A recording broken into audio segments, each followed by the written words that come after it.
অনেক ছেলে আছে তোমরা ফরজ গোসল কেমনে করে জানো না, অথচ তোমাদের বীর্যপাত হয়। কিন্তু তোমরা ফরজ গোসল শরীয়তে নির্ধারিত পদ্ধতি আছে, শুধু পানিতে ডুবাইলেই গোসল ফরজ আদায় হয় না। শরীয়তে নির্ধারিত নিয়ম আছে, ওই নিয়মে যদি কেউ ফরজ গোসল না করে, সে যদি 100 সে নাপাক, অপবিত্র। এবার সে যদি কাবা শরীফের ছাদে দাঁড়াইয়েও নামাজ পড়ে, আল্লাহর কসম তার নামাজ কবুল হবে না, তার জুমার নামাজও হবে না, তার জানাজার নামাজও হবে, কিছুই হবে। তাহলে দিন শিখতে হয়, ইসলাম শিখার জন্য, দিন শিখার জন্য জরুরি, এটা জরুরি।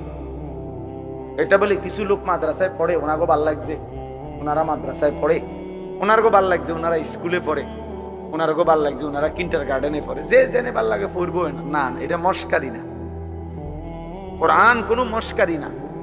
যে যার যেটা ভাল লাগে, যার মন চায় কোরআন শরীফ পড়ুক, যার মন চায় বাংলা পড়ুক, যার মন চায় ইংরেজি পড়ুক, না না, এটা এরকম একটা বিষয় না। এটা আমার ইবাদত। কোরআন শরীফ পড়া এটা শুধু একটা পড়া না দোস্ত, এটা একটা ইবাদত। কোরআনুল করিম তেলাওয়াত করা একটা কি, বাংলা রিডিং পড়া ইবাদত, অঙ্ক করা ইবাদত, তাই এটার সাথে এটার মিল আছে কি? এই জন্য নীরবে আলহামদুলিল্লাহ অনেক সুন্দরভাবে বসছেন, সবাই বাবারাও বসছেন, ছেলেরা তোমরাও বসছো। বাবা বুঝতে শেখো, দিন শেখা দরকার। আখেরাত আমি বুঝি নাই বললেই আখেরাত নাই, এমন না ভাই। আমি খেয়াল করি নাই বললেই আখেরাত হবে না, বিষয়টা এমন না। তুমি হয়তো ভাবতেই পারো বুঝি নাই হুজুর, আমরা স্কুলে পড়ছি, এত কিছু কি আর আমরা জানি? দোস্ত এই সমস্ত, এই সামান্য কথায় আখেরাত টিকবে না। অনেক চাচারা আছেন, আপনারাও বলেন হুজুর আমরা গ্রামের মানুষ, মূর্খ সুরক্ষ মানুষ, আমরা এত কিছু টোয়াইলি কি আর ওই বলি, আমরা কি আর পারব? এই সমস্ত কথা বললে খোদার কসম বাবা আখেরাত টিকবে না। হাসরের ময়দান ফাইজলামির জায়গা, আপনার মস্কারি না, এটা সাদওয়ান না। আপনি গপ মারবেন বইয়া বইয়া, ফালতু কথা বলবেন, মস্কারি করবেন, জি না। 60 বছরেও যে মুসলমান হয়েও নিজের নামাজ সুন্দর করে নাই, 10টা সূরা শুদ্ধ করতে পারে নাই, ওই জিন্দেগি বদনসিব, দুর্ভাগা জীবন। ওই চাচাও বদনসিব, ওই দাদাও বদনসিব, বেটা দুর্ভাগা মানুষ। জীবনটারে বাদ কতগুলো আনসুবাড়ি বন বিড়ি সাব স্কুটের মধ্যে শেষ করে তামাশা করছে, জিন্দেগিকে তামাশা করছে। মনে করছে মোল্লা মুন্সিরা এরকম কত কথায় কয়, মারতো না চাই না, মারতেন না, আমনো মারতেন না, অসুবিধা নাই। হ্যাঁ আপনি বাতে তো খান, আমরা বাতে খাই,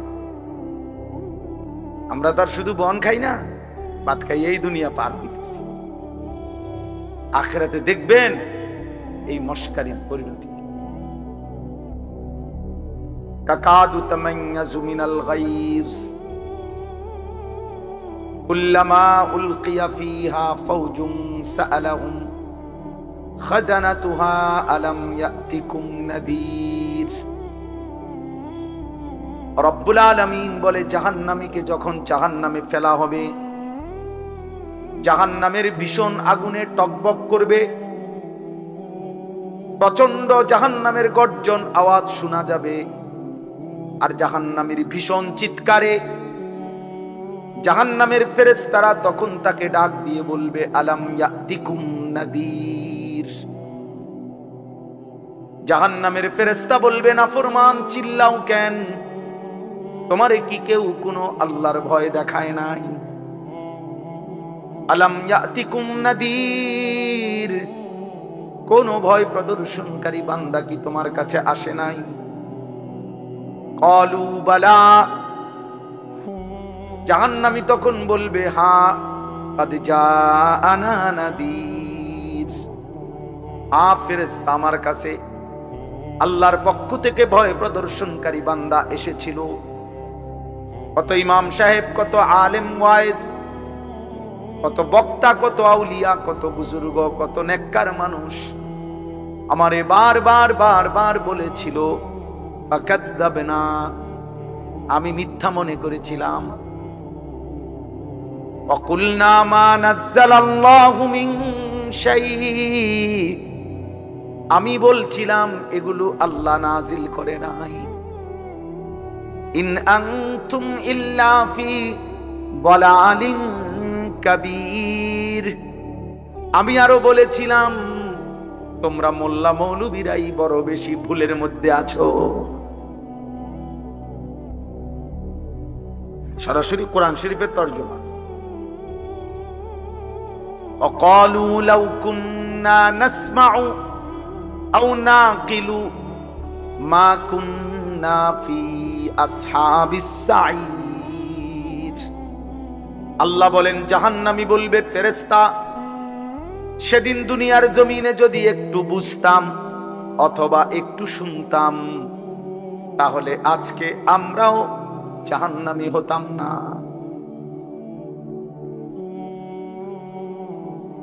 ফাতারাফু বিদামবিহিম, আল্লাহ বলে জাহান্নামী তার সবগুলো পাপের স্বীকৃতি দেবে। সব স্বীকৃতি শুনে ফেরেশতা তখন বলবে ফাসুহকাল লি আসহাবিস সাইর, জাহান্নামী দূর হ, জাহান্নামের আগুনেই পড়ে থাক। শুনছেই যা, তো ফেরেশতা কি করবে? ফেরেশতার কোনো ক্ষমতা আছে কি? ফেরেশতা মা সালাকাকুম ফি সাকার। প্রিয় যুবক শোনো বন্ধু, কুরআনুল কারীমে আছে আল্লাহ বলেন জাহান্নামের ফেরেশতা জিজ্ঞেস করবে না ফরমান, কি তোকে জাহান্নামে ফেললো? ক্বালু লাম নাকু মিনাল মুসাল্লিন, খোদার কসম জাহান্নামী বলবে বন্ধু ফেরেশতা ভাই আমি নামাজি ছিলাম না। লাম নাকু মিনাল মুসাল্লিন, আমি মুসল্লি ছিলাম না, নামাজি ছিলাম না। হ্যাঁ, কুরআনুল কারীমের মধ্যে আল্লাহ বলেন কাল্লা ইদা বালাগাতিত তারাকি, আল্লাহ তাআলা বলেন নাফরমানের জান কবজ করতে যখন আজরাইল ফেরেশতা টান দিবে রূহটা ধরে, তখন এই রূহটা ছিঁড়ে কণ্ঠনালীর মধ্যে আইসা আটকায়া যাবে, বের হবে না। ওয়াকিলা মান রাক, লোকেরা তখন বলা বলি করবে কে আছো তারে ফু দিবা, কে আছো তারে ঝাড়ফুঁক করবা, কে আছো তারে একটা তাবিজ দিবা, একটা কিছু দিবা, সে তো ছটফট করতেছে। ওয়াকিলা মান রাক ওয়ালতাফাতিস সাকু বিসাক, আল্লাহ বলেন দুইটা পায়ের দুইটা অংশ পায়ের এইভাবে ভয়ে আর আতঙ্কে একটা আর একটার সাথে মিলে যাবে। অযান্না আন্নাহুল ফিরাক, আল্লাহ বলেন নাফরমান বুঝে ফেলবে আজকে আর কোনো জায়গা ফুঁ দিয়া কোনো লাভ নাই, আমাকে এই দুনিয়া থেকে বিচ্ছিন্ন হতেই হবে।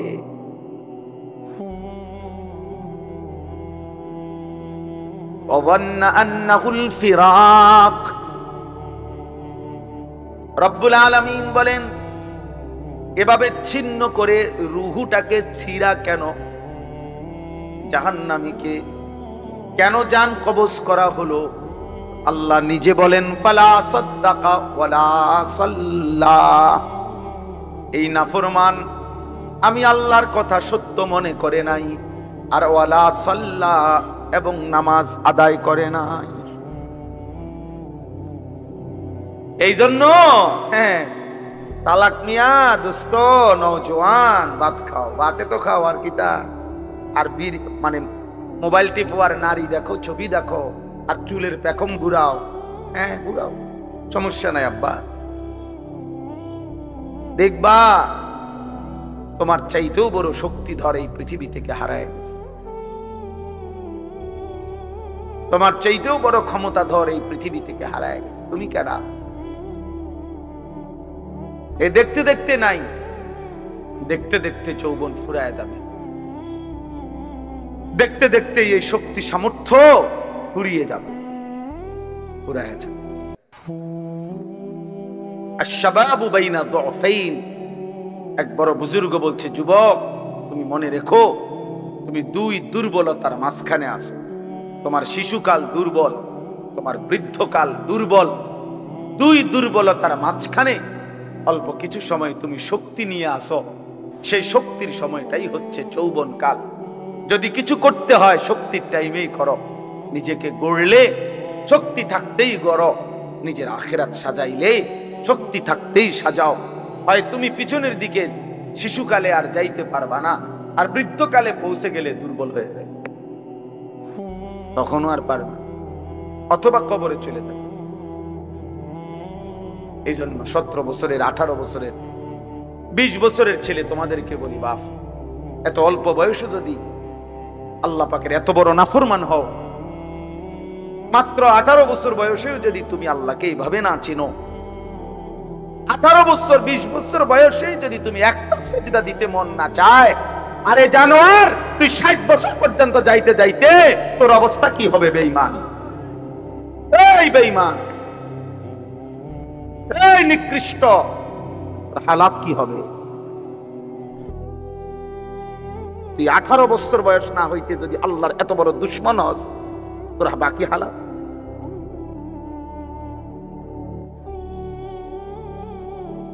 বিশ বছর না আইতেই যদি তুই এত নারী দেখে ফেলো, এত উলঙ্গ ছবি দেখো, জানোয়ার, বাকি জীবন তাহলে কি দেখবা? হাইওয়ান বলো, বাকি হায়াত কি দেখবা? তাহলে যা দেখার তো সব দেখে এলাইছো।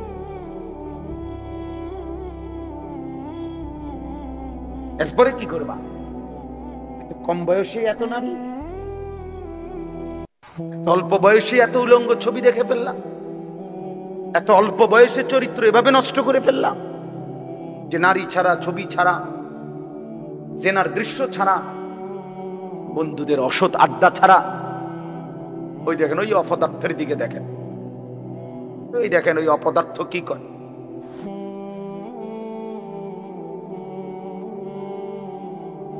এই জন্য বললাম ভাই,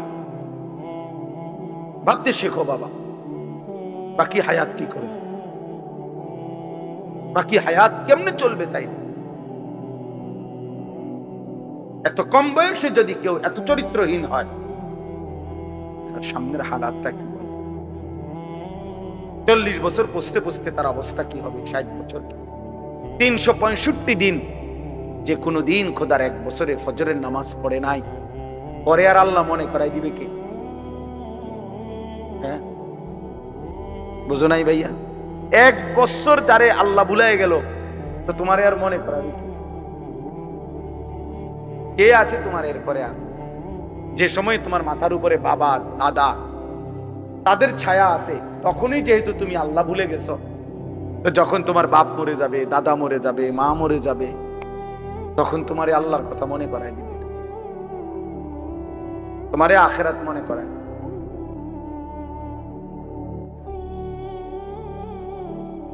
ছোটবেলায় আমার মনে আছে, আমার ছোট্টবেলা থেকে আমার মা সারাটা জীবন মা আম করে নামাজের কথা জিগাইছে। আমি প্রায় বলি, এখন আমার মার বয়স কমপক্ষে 70 হবে, আমার আম্মার কিচ্ছু মনে নাই, কিছু বলতে পারে না, অসুস্থ। একটা ট্যাবলেট দিলে আধা ঘন্টায়ও মা ট্যাবলেটটা খায় না, বোঝে না কিতা হুঁ বলি, কই মা এটা খান না, খান। পানি মুখে দিলে জোর করে মা এটা ধরে রাখে, মা এটা বোঝে না যে এটা খাওয়া দরকার, মানে এই কথাটাই বুঝে পারি না বলি। এখন এমন দুর্বল হয়ে সেই মা আমার এখনো, আমরা কথা বললে আম করে জিগা, আমারে তো জিগা, পুত নোয়া ধরছ, কসম আল্লাহ, মা আমার এখনো আমার জিগা, পুত নামা ধরছ, নোয়া ধরছ। মা আমারে সব সময় বলে, এখনো বলে, মা পুত কতখানে ওয়াজে যাও, মানুষের লগে চাইও, টাকা পয়সা লইয়া ঝামেলা করো। আমার 44 বছর বয়স, 44 বছর বয়সে আমি মায়ের সেই নজর নেগরান। আলহামদুলিল্লাহ, তোমারে 18 বছর বয়সেই তোমার আব্বাও তোমারে বলে না, মাও বলে না, সমাজের কেউ ডাকে না। তোমার পতন, তোমার ধ্বংস, তোমার বরবাদি, তুমি নারী দেখতে দেখতে ধ্বংস হয়ে যাইতেছ, ছবি দেখতে দেখতে বেঈমান কাফেরদের মতো সাজতে সাজতে সাজতে সাজতে, চুল পান, শার্ট পোশাক লেবাস, চলা ফেরা উঠা বসাতে কাফের মুশরিকদের মতো হতে হতে ধীরে ধীরে একটা সুন্দর ছেলে, একটা সুন্দর জওয়ান মুসলমানের একটা তাগড়া ছেলে চোখের সামনে কি হয়ে যেতেছে, নষ্ট। এই সমাজ তাকায় তাকায় দেখতেছে। বুঝছেননি চাষা? ব্যাপারটা চিন্তা করে দেখেন তো চাষা, বিষয়টা কি ভাইয়া? একটা ছেলে বলো বাপ, কেউ তোমারে ডাকে না, কেউ তোমারে ফেরায় না, কেউ তোমার এই অব্যাহত গুনাহ, অশ্লীলতা, বেহায়াপনা থেকে কেউ টানিয়া ধরতেছে না, ফেরাইতে চাচ্ছে না। মনে হয় যেন চোখের সামনে জাহান্নামের আগুনের দিকে যাচ্ছে, ধাও ধাও আগুনের দিকে, সবাই যেন দেখতেছে ঠিক আছে আগাও।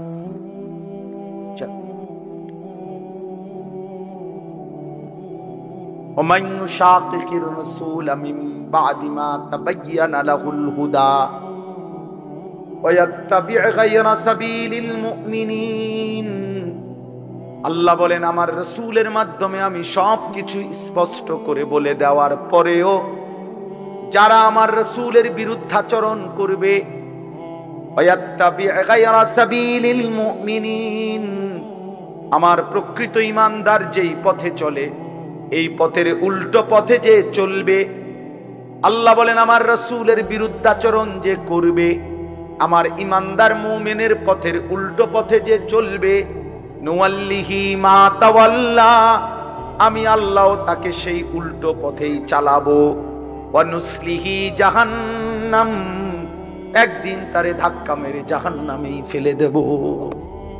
খোদার কসম বন্ধু, আল্লাহ বলেন চলতে চলতে নাফরমান, গুনার, অসভ্যতার, অশ্লীলতা, সুদ আর হারাম, কিস্তি আর হারাম রোজগার করতে করতে চাচা 60 বছর পরে একদিন ফেরেশতা তোমারে লাথি দিয়া কবরে পাঠায় দিব। বলবে যা সুদখোর যা কবরে, যা কিস্তিখোর হারামখোর যা কবরে যা। জীবনভর ওজনে কম দিলি, জীবনভর হারাম রোজগার করলি না ফরমান, যা এখন যা কবরে। এত লম্বা হায়াত, এত লম্বা রাত, লম্বা দিন, কখনোই আল্লাহকে মনে পড়লো না, হালাল হারাম মনে পড়লো না। আল্লাহ বলেন একদিন আমি তোকে পৌঁছায় দেব কবরে। আল্লাহাকুমুত তাকাসুর হাত্তা যুরতুমুল মাকাবির, আল্লাহ বলে বান্দা দুনিয়ার নেশায় পড়ে ডুবে গেলা, আল্লাহ বলেন আখিরাতকে বান্দা ভুলে গেলা। শুধুমাত্র তাকাসুর, বাড়ানোর নেশা, বাড়ানোর, আরো টাকা, আরো বাড়ি, আরো গাড়ি, আরো নারী, আরো সুন্দরী, আরো দুনিয়া, আরো আরো আরো আরো। আল্লাহ বলেন বাড়াইবার এই পাগলা নেশা তোমারে দুনিয়ায় ডুবায়া দিল, আখিরাত ভুলায়া দিল। হাত্তা যুরতুমুল মাকাবির, এরই মাঝে কিন্তু একদিন বান্দা সত্যিকারে ঠিক ঠিক একদিন তোমার মোলাকাত হবে কবরস্থানে। হাত্তা যুরতুমুল মাকাবির, তো চিরেই তুমি পৌঁছে যাবে, সাক্ষাৎ হবে কবরস্থানে। আল্লাহ সাউফা তা'লামুন, তাফসীরে লিখছে ফিল কবরে, আল্লাহ বলেন সেই কবরে পৌঁছলেই আমি আল্লাহ তোমাকে জানায় দেব বান্দা আমার একটা একটা নাফরমানির শাস্তি কি। কি মনে করছো বান্দা, ভাত দুগা খাওয়াইছি দেখা নাফরমান, তুই মনে করছো আমি আল্লাহ তোরে দেখি নাই না? বেটা আমি তো ভাত তরকারি, বেটা খাদ্য খাবার তো আমি কুত্তারও খাওয়াই, বেটা তোরে খাওয়াবো না কেন?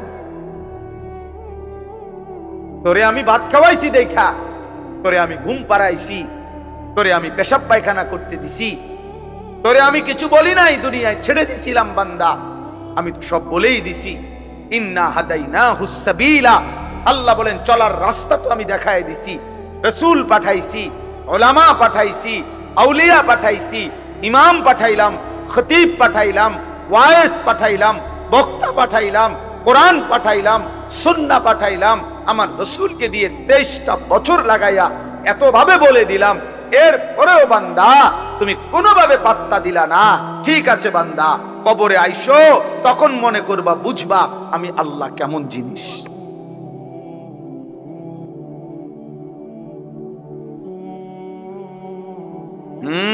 আমি দেখায় দেবো বান্দা।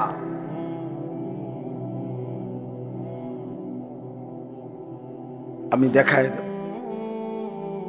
তুমি জানো না বান্দা আমি কি পরিমাণ ক্ষমতাবান। আল্লাহু আজিজুন যুনতিকাম। আল্লাহ তাআলা বলেন আল্লাহ বড়ই ক্ষমতাবান, প্রতিশোধ গ্রহণকারী। যুনতিকাম শব্দের অর্থ হলো প্রতিশোধ গ্রহণ। আল্লাহ বলেন আমি প্রতিশোধ নেব। এই শব্দ ডাইরেক্ট বলছে আমি প্রতিশোধ নেব। আমার একটা লোকমা ভাতের হিসাব নেব, আমার এক ঢোক পানির হিসাব আমি নেব বান্দা। আমার প্রতিটা নিঃশ্বাসের হিসাব। সুম্মা লাতুসআলুন্না ইয়াউমাইদিন আনিন নাঈম। আমার প্রতিটা নিয়ামতের হিসাব। এজন্য প্রিয় বন্ধু আমার, বাপ আমার, দয়া করে আল্লাহর ওয়াস্তে বাবাদেরকে বলি, যুবক ছেলে তোমাদেরকে বলি, আমাকেও বলি, আমরা সবাই মিলে আল্লাহর দিকে ফেরা দরকার। কার দিকে? একটা ছেলে হইলো মাইনো ভাইয়া নষ্ট করে দিও। এই ভাই, প্রিয় কিশোর, মনে রাখো নিজের ভালো কুত্তাও বোঝে। একটা কুকুররে যদি কেউ লাঠি আলগি দেয়, এই কুত্তাটা ওটা বোঝে যে এটা দিয়ে আমার যদি বাড়ি দেয় আমার ক্ষতি হবে, এজন্য কুত্তায় দৌড় মারে। ঠিক না? তাহলে নিজের কমপক্ষে নিজের ভালো, নিজের সেফ, এটা কুত্তাও বোঝে, এটা জানোয়ারও বোঝে। তুমি বোঝো না ভাইয়া, তুমি এদুরও বোঝো না। তোমার এই রাত দিন নারী দেখা, ছবি দেখা, উলঙ্গ দৃশ্য দেখা তোমার এই জাহান্নামের আগুনে পোড়াবে, এই এদুরও বুঝলা না। তোমার এই লাগাতার নামাজ না পড়া এই জীবন যে তোমার শেষ পর্যন্ত জাহান্নামে নিবে, এদুরও বুঝলা না। হায় হায় হায়, নিজের ভালোটাই তো কমপক্ষে বুঝলা না। কেমনে বললে বুঝবা? আমি তো আমার সবটুকু চেষ্টা করি, আমার জিন্দিগির ফিকির এটা মিশন। কিশোর যুবক ছেলে বদলাবে, ওরা দিনদার হবে, ওরা সেজদা দিবে আল্লাহকে। এক যুবক যখন সেজদা দেয় তো আল্লাহ তাআলার আরশ নড়ে ওঠে। আল্লাহ তাআলা আরশ আযীম থেকে বলে, যুবক আমার সেজদা দিলি, যা আমি ওয়াদা দিলাম তোরে এই আরশের নিচে ছায়া দেব। তুই আসবি যুবক হাসরের ময়দানে, আমি তোরে আরশের নিচে ছায়া। শাবুন নাশাআ ফি ইবাদাতিল্লাহ। নবীজি বলেন যে যুবক তার যৌবন কালটা আল্লাহর ইবাদতে বেড়ে উঠছে, আল্লাহ রাসূল সাল্লাল্লাহু আলাইহি ওয়াসাল্লাম বলেন আল্লাহ তাআলা তাকে আরশের নিচে ছায়া। ইউযিল্লুহুমুল্লাহু ফি যিল্লিহি, আল্লাহ নিজের আরশের ছায়ায় ছায়া। সুবহানাল্লাহ। এজন্য যুবকের সেজদা বড় দামি সেজদা, নওজোয়ানের সেজদা বড় দামি সেজদা। এজন্য তোমরা হিম্মত করো। ওই ছেলেটাকে বলো ভাই, ওই ছেলেটাকে, ওই অসভ্য ছেলেটাকে বলো মোবাইল বন্ধ করতে। বেটা তুমি এতে উঠে যাও বেটা, এই বেটা অপদার্থ কোথাকার বেটা।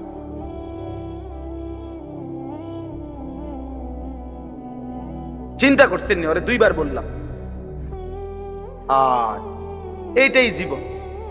কিছু ছেলে পেলের জীবন এমন, এরা এত শক্ত হয়। এর আর কত হইলো, হুজুর তোর আব্বাও যদি কয় আমি লড়তাম না, আমি যেমন আছি। হ্যাঁ, এটা সাংঘাতিক, জানেন না?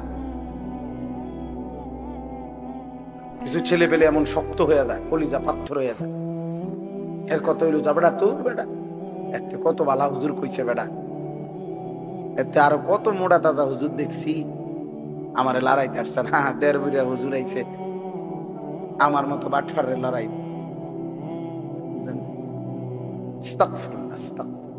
রাগ হইও না বাপ, আমি না বললাম আমি ফেরাইতে চাই, এই জন্য আমি একটু শক্ত। নাহলে আমি তো আর এনে এমন না যে কাজে লাগছি আইয়া এই কারণে সেটায় কতক্ষণ দমকাই ফেললাম। এ তো ঝগড়ার জন্য না। আমার এই মাকসাদই হলো তুমি কেন সেজদা করবা, নামাজ কেন করবা? কমপক্ষে এটা তো বোঝা উচিত যে আমি আল্লাহর সাথে আমার রাগ কিসের।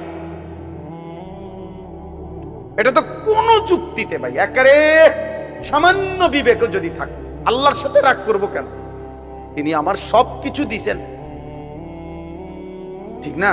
আল্লাহ আমার সমস্ত প্রয়োজন পূরণ করতেছেন, যে আমারে সব দিল এবং আমি ডাকলেও দেয় না ডাকলেও দেয়, এমন মালিক আমি পাবো কোথায়?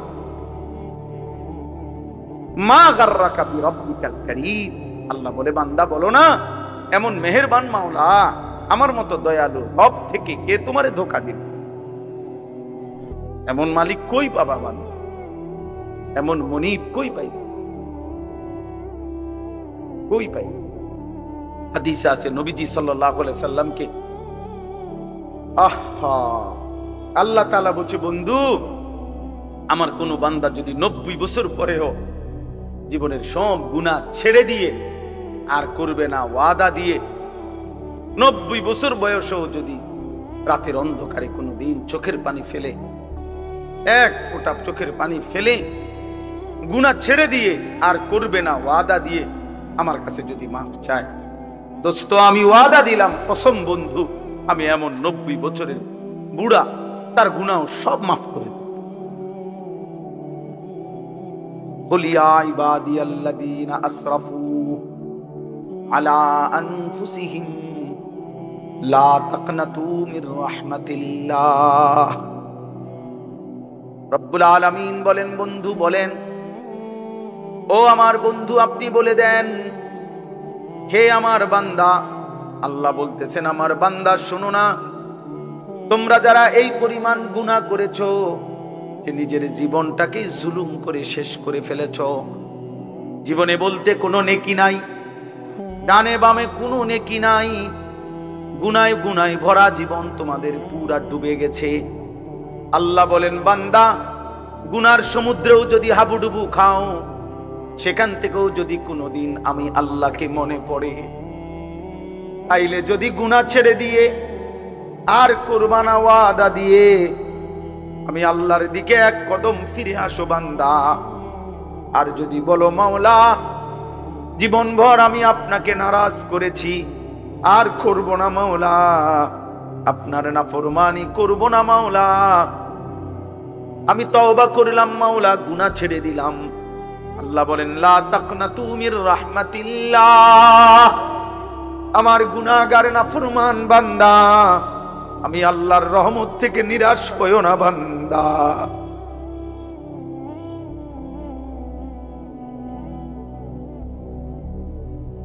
मायूस ना हो अहले ज़मीं अपनी खताओं से, तकदीर बदल जाती है मुदतर की दुआओं से।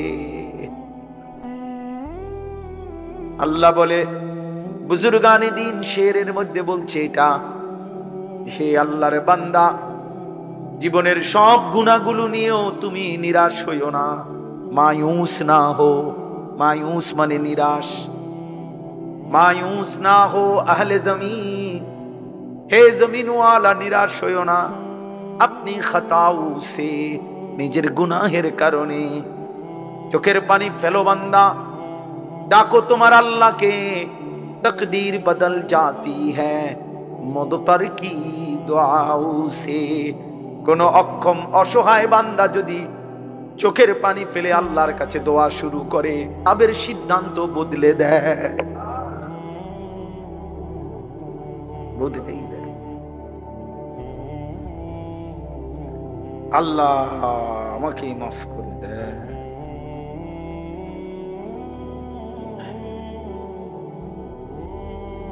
চলো ভাইয়া, আমরা বলার চেষ্টা করছি মালিকের কাছে, তো আমরা এটা বলতে পারবো যে আল্লাহ আমরা বলার চেষ্টা করছি আপনার বান্দাদের কাছে,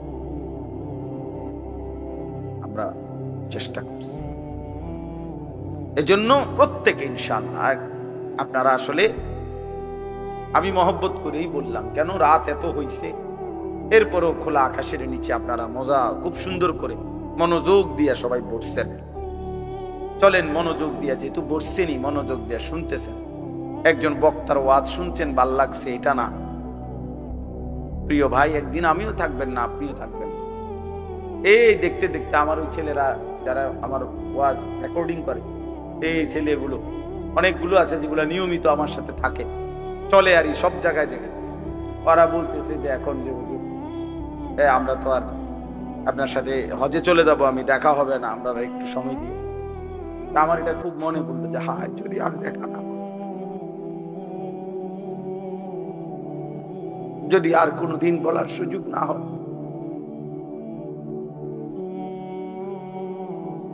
আল্লাহ আমাদেরকে মাফ করে দেন। চলেন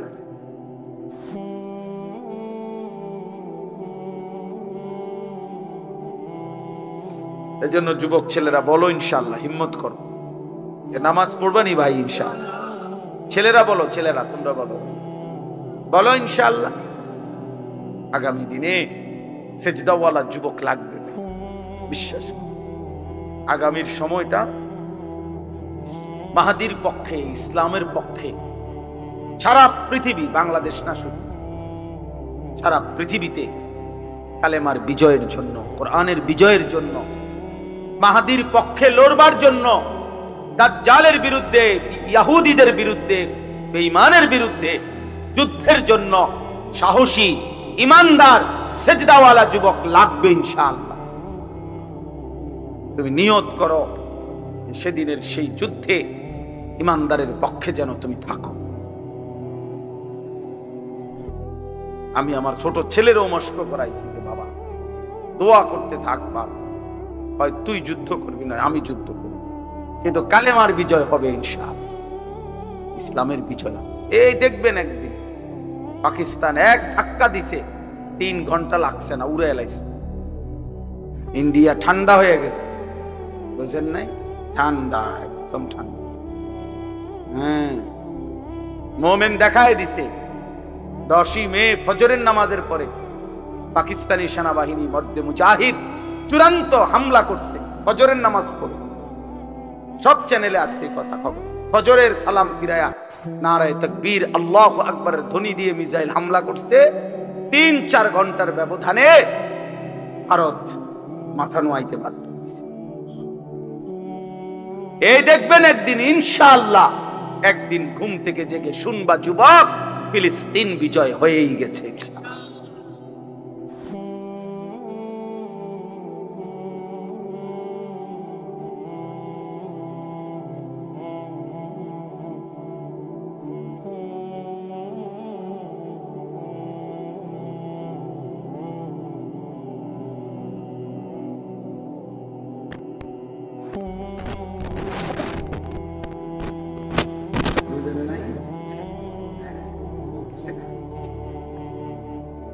আমি তখন মসজিদের শোয়া ছিলাম 5ই আগস্ট, তাবলিগে সফরে গেছিলাম উত্তরবঙ্গ দিনাজপুরে, মসজিদে ছিলাম। তখন দুপুরবেলা মাত্র শুইছি, খাইতেছি, এই সময় আমার সাথে একজন দৌড়াইয়া হুজুর গেছে গা। কি গেছে গা? গেছে গা, গেছে গেছে গেছে গা, আসলেই গেছে গা। লক্ষ লক্ষ উলামায়ে কেরামকে বেইজ্জতি করেছে যারা, হাজারো রকমের জঙ্গি, বোমাবাজ, এই সমস্ত মিথ্যা ট্যাগ লাগায়া, মিথ্যা অপবাদ দিয়ে যারা এই প্রহসন করেছিল, তারা ঠিকই ভাইগা গেছে। মামুন বাংলার জমিনে আজও আছে, মামুনুল হক আছেই আছে, থাকবে ইনশাআল্লাহ।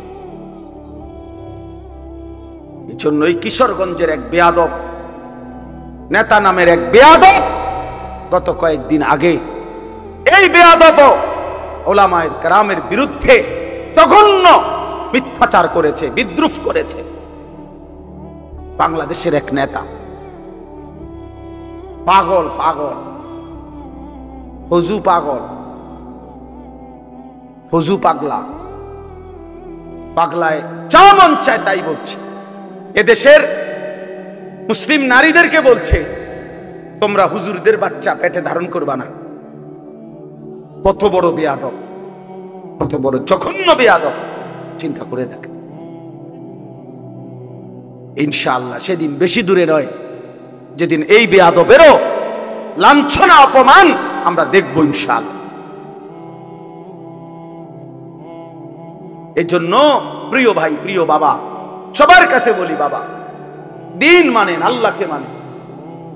এই বাপ, সংসার মানে স্ত্রী সন্তান, ছেলে মেয়ের নাম সংসার, স্ত্রী সন্তানের নাম পরিবার। খাট পালং আর সোফার হিসাব মিলাইয়েন না, সন্তানের নামাজের হিসাব মিলাইয়েন না।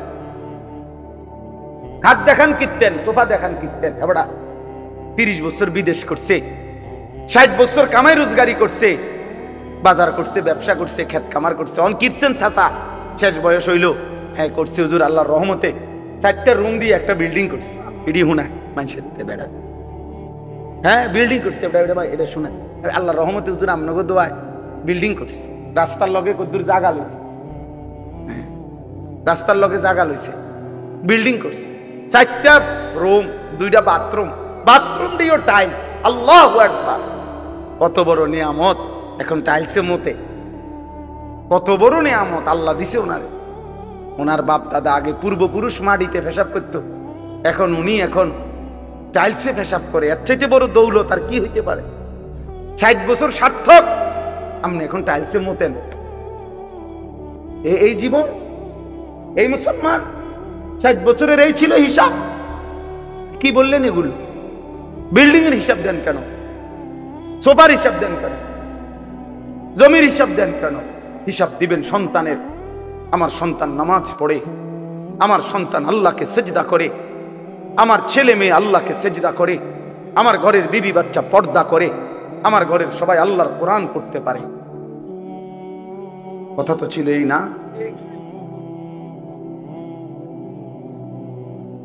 আমাদের খতিব সাহেব, বর্তমান খতিব সাহেব, উনি ওনার এক লেখনীতে লিখছেন, জাতীয় মসজিদ বাইতুল মুকাররমের যিনি বর্তমান খতিব, সারা পৃথিবী বিখ্যাত আলেম আল্লামা হযরত মাওলানা আব্দুল মালিক সাহেব দামাত বারাকাতুহুমুল আলিয়া, উনি বলেন যে আরবে একবার একজন ইঞ্জিনিয়ার, ওনার সাথে আমার সাক্ষাৎ হয়েছে ওনাদের, উনি এক ব্যক্তির নাম বলছেন।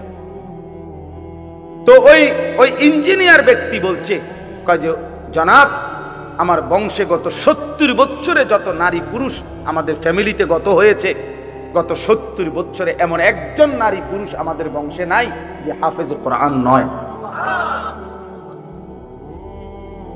এটা তো বলার মতো কথা, এটা বলার মতো কথা কিনা বলেন? বললে এটাই তো বলার মতো।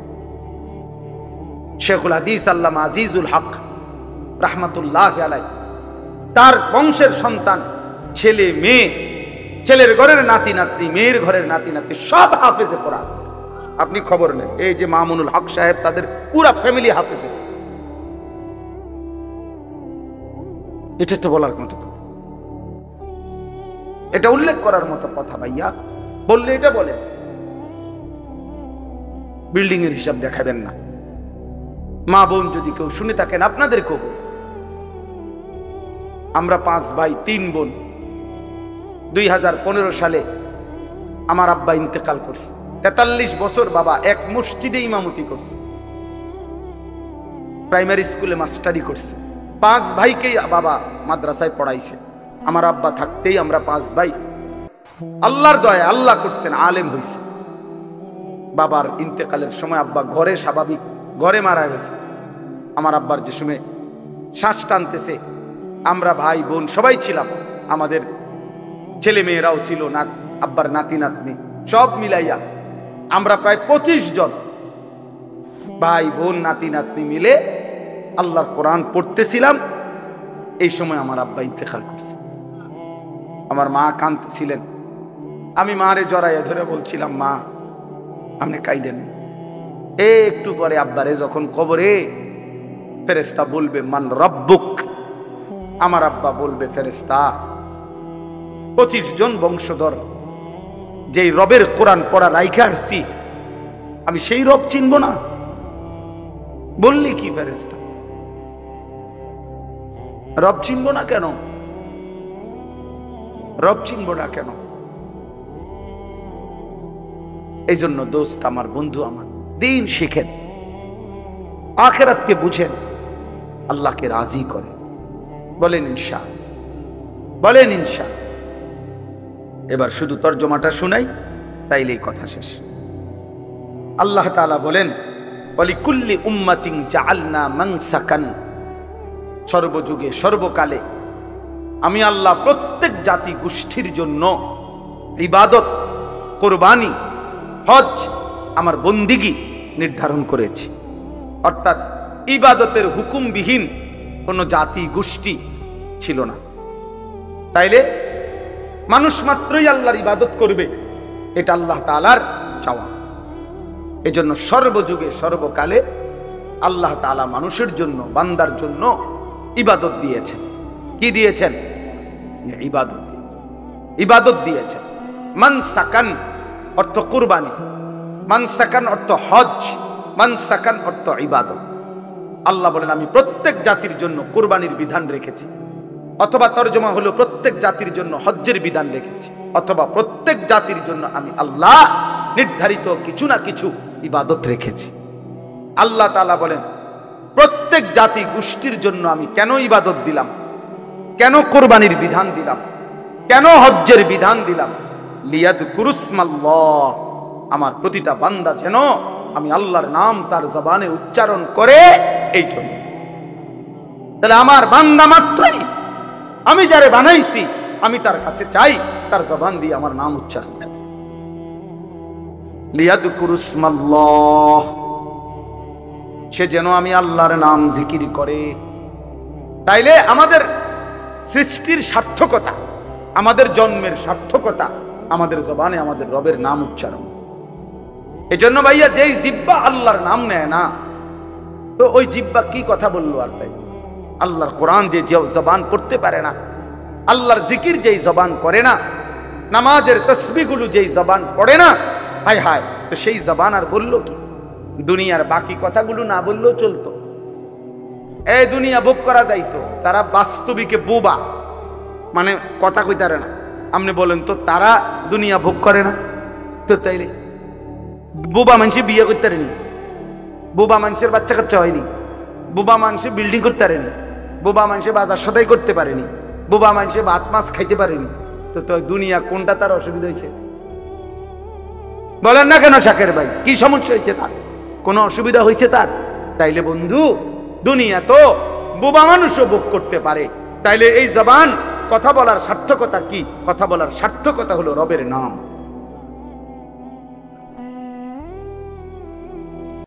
আল্লাহর নামই যদি জবান না নিল, তো এই কথা বলার দরকার কি ছিল? কি কোন চাচা? চাচা মাথা লাগছে। মাশাআল্লাহ, আল্লাহ হায়াত।